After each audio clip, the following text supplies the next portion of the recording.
వివరంగా ప్రధానమంత్రి నరేంద్ర మోదీ ఈరోజు ఒడిశాలో 60,000 కోట్ల రూపాయలకు పైగా విలువైన పలు అభివృద్ధి ప్రాజెక్టులకు ప్రారంభోత్సవాలు, శంకుస్థాపనలు చేశారు. బర్హంపూర్ నుండి సూరత్ వరకు ప్రయాణించే అమృత భారత్ ఎక్స్ప్రెస్ను ప్రధానమంత్రి జెండా ఊపి ప్రారంభించారు.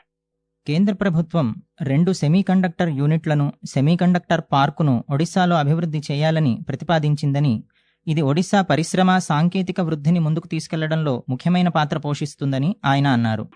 సుమారు 37,000 కోట్ల రూపాయలతో పూర్తి స్వదేశీ సాంకేతికతతో బిఎస్ఎన్ఎల్ నిర్మించిన 97,500 కొత్త 4G మొబైల్ టవర్లను ఈ సందర్భంగా ఆయన ప్రారంభించారు. అనంతరం మోడీ మాట్లాడుతూ, బిఎస్ఎన్ఎల్ పూర్తిగా స్వదేశీ సాంకేతికతతో 4G టెక్నాలజీని అభివృద్ధి చేయడం గర్వకారణమని, ఇది దేశ చరిత్రలో కొత్త అధ్యాయమని ఆయన పేర్కొన్నారు. కార్యక్రమంలో కేంద్ర మంత్రులు అశ్విని వైష్ణవ్, సిఆర్ పాటిల్, ఒడిశా గవర్నర్ కంబంపాటి హరిబాబు, ముఖ్యమంత్రి మోహన్ మాఝీ తదితరులు పాల్గొన్నారు.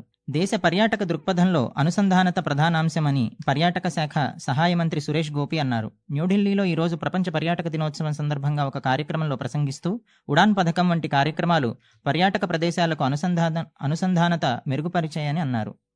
స్వదేశ్ దర్శన్ 2.0 వంటి కార్యక్రమాలు స్థిరమైన అభివృద్ధిపై దృష్టి సారిస్తాయని, ప్రసాద్ పథకం తీర్థయాత్రా స్థలాల అభివృద్ధిని పెంపొందిస్తుందని అన్నారు.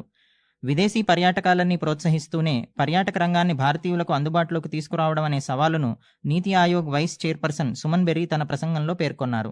కేంద్ర హోంమంత్రి అమిత్ షా బీహార్లో 2వ రోజు పర్యటిస్తూ ఎన్నికలకు సంబంధించి పార్టీ కార్యకర్తలు, నాయకులతో చర్చలు జరిపారు. ఈ సమావేశంలో ఎన్డీఏలోని ఐక్యత గురించి ఆయన నొక్కి చెప్పారు. అసెంబ్లీ ఎన్నికల్లో పార్టీకి అద్భుతమైన విజయాన్ని అందించాలని ఆయన కార్యకర్తలను కోరారు. సమిష్టిపూర్, మధుబని, దర్భంగాలతో సహా మిథిలాంచల్ ప్రాంతంలోని వివిధ జిల్లాల నుండి పార్టీ కార్యకర్తలు, నాయకులు ఈ చర్చలో పాల్గొన్నారు. కేంద్ర మంత్రులు నిత్యానంద్ రాయ్, శక్తి రాజభూషణ్ చౌదరి, బీహార్ బీజేపీ రాష్ట్ర అధ్యక్షుడు డాక్టర్ దిలీప్ జైస్వాల్, ఉప ముఖ్యమంత్రులు సామ్రాట్ చౌదరి, విజయ్ కుమార్ సిన్హా, ఇతర సీనియర్ నాయకులు ఈ చర్చలో పాల్గొన్నారు. ఆర్జేడీ అధినేత తేజస్వీ ప్రసాద్ యాదవ్, ఎంఐఎం అధినేత అసదుద్దీన్ ఓవైసీ కూడా తమ పార్టీ కార్యకర్తలతో సమావేశాన్ని నిర్వహించారు. మాతా అమృతానందమయీ జీవితం సమాజ సాధికారికతకు అంకితం చేయబడిందని కేంద్ర ఆరోగ్య శాఖ మంత్రి జేపీ నడ్డా అన్నారు. కేరళలోని కొల్లాంలో మాతా అమృతానందమయీ 72వ జన్మదిన వేడుకలలో ఆయన పాల్గొని ప్రముఖ రచయిత పిఆర్ నందన్కు అమృతకీర్తి పురస్కారాన్ని అందించారు. ఈ సందర్భంగా నడ్డా మాట్లాడుతూ, మాతా అమృతానందమయీ నేతృత్వంలో జరుగుతున్న వివిధ ఆరోగ్య సేవా కార్యక్రమాలు దేశంలో అత్యుత్తమమైనవిగా కొనియాడారు. ఈ కార్యక్రమంలో కేంద్ర సమాచార ప్రసార శాఖ సహాయ మంత్రి ఎల్ మురుగన్, సహాయ మంత్రి జార్జ్ కురియన్ పాల్గొన్నారు. న్యూయార్క్లో జరిగిన ఐక్యరాజ్య సమితి సర్వసభ్య సమావేశంలో విదేశాంగ మంత్రి డాక్టర్ ఎస్ జైశంకర్, బ్రెజిల్ విదేశాంగ మంత్రి మౌరో వియోరా పాల్గొన్నారు.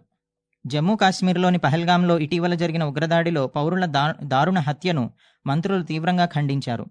ఐక్యరాజ్య సమితి జాబితాలో ఉన్న al Qaeda, ISIS, Lashkar-e Taiba వంటి ఉగ్రవాద సంస్థలపై సమిష్టి చర్యలు తీసుకోవాలని 13వ ఐబీఎస్ఏ త్రైపాక్షిక మంత్రివర్గ కమిషన్ సమావేశంలో పిలుపునిచ్చారు.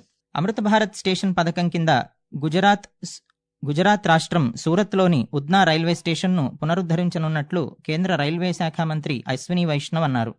రాబోయే 50 ఏళ్ల అవసరాలను దృష్టిలో ఉంచుకొని ఈ స్టేషన్లను అధునాతన సౌకర్యాలతో నిర్మిస్తున్నట్లు ఆయన తెలిపారు. ఉద్నా రైల్వే స్టేషన్ను పరిశీలించిన అనంతరం మంత్రి ఈ వ్యాఖ్యలు చేశారు. బుల్లెట్ రైలు ప్రాజెక్టు మొదటి విభాగాన్ని సూరత్ నుండి బిలిమోరా వరకు ప్రారంభించనున్నట్లు ఆయన తెలిపారు.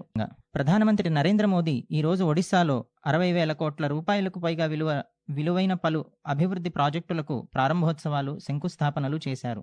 బర్హంపూర్ నుండి సూరత్ వరకు ప్రయాణించే అమృత భారత్ ఎక్స్ప్రెస్ను ప్రధానమంత్రి జెండా ఊపి ప్రారంభించారు. ఈ సందర్భంగా ఆయన